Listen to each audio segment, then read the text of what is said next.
हमारी प्रकृति ने इस पृथ्वी पर जीवन के लिए बहुत कुछ दिया है, जिसमें दो प्रमुख अवयव वायु और जल के बाद भोजन का नाम आता है, जिसके बिना जीवन संभव नहीं है।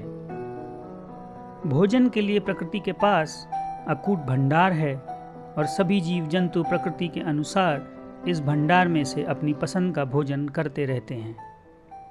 भोजन करने की प्रवृत्ति जीव जंतुओं को भिन्न बनाती है, जिसमें मूलतः शाक सब्जी फल खाने वालों को शाकाहारी और मांस ग्रहण करने वालों को मांसाहारी कहा जाता है। और कुछ जीव ऐसे भी हैं जो दोनों प्रकार के भोजन पर आश्रित रहते हैं और उनको सर्वाहारी यानी ओमनिवोरस कहा जाता है। इसी श्रेणी में हम इंसान भी आते हैं। प्रायः चलन में इंसान खुद को वेजिटेरियन यानी शाकाहारी या नॉन वेजिटेरियन यानी मांसाहारी कहता हुआ आया है, लेकिन इंसानों की प्रवृत्ति मांसाहार की नहीं हो सकती। इसलिए इंसान या तो शाकाहारी हो सकता है या सर्वाहारी, मांसाहारी बिल्कुल नहीं, क्योंकि मांसाहारी की प्रजाति केवल मांस पर ही निर्भर करती है, शाक सब्जियों पर नहीं। प्रकृति ने किस जीव को क्या बनाया है या उस जीव की आदतों से पता चलता है। बहुत छोटे से उदाहरण के तौर पर मांस खाने वाले सभी जीव पानी को जीभ से चाट कर पीते हैं, जैसे शेर, बाघ इत्यादि।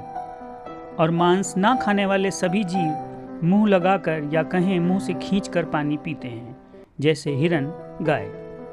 ये नियम खुद प्रकृति का ही है और इस नियम के अनुसार इंसान भी पानी को मुंह लगाकर ही पीता है, ना कि जीभ से चाटकर। इसका अर्थ ये है कि प्रकृति ने इंसानों को शाकाहार के लिए ही प्रवृत्त बनाया है। ये बात अलग है कि इंसान शाक सब्जी फलों के साथ मांस का भी भक्षण करता है, जो कि उसकी अपनी पसंद हो सकती है। कुछ लोगों के ये भी तथ्य हैं कि इंसान के दांतों को मांस खाने के लिए भी बनाया गया है, लेकिन इस तथ्य का ऐसा कोई प्रमाण उपलब्ध नहीं है, क्योंकि शाकाहार में भी ऐसे कई खाद्य पदार्थ हैं जिनके लिए उन दांतों का उपयोग किया जाता है।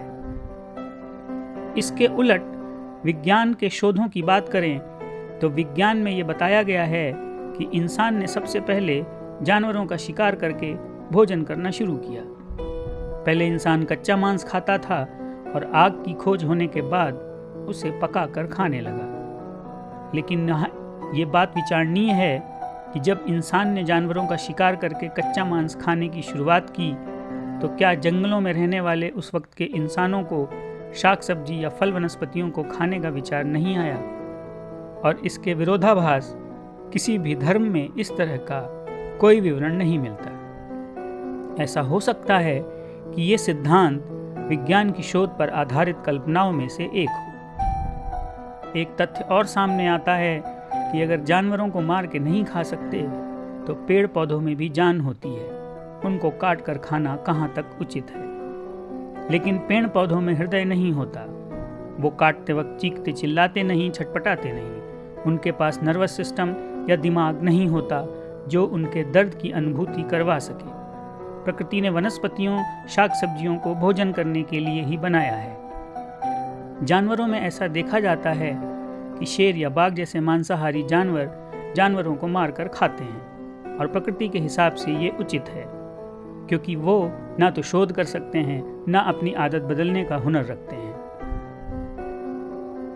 फिर भी आपका शाकाहारी या सर्वाहारी होना आपकी अपनी पसंद है, लेकिन जहाँ तक प्रकृति की बात है, प्रकृति ने इंसान को मांसाहारी प्रवृत्ति का बिल्कुल नहीं बनाया।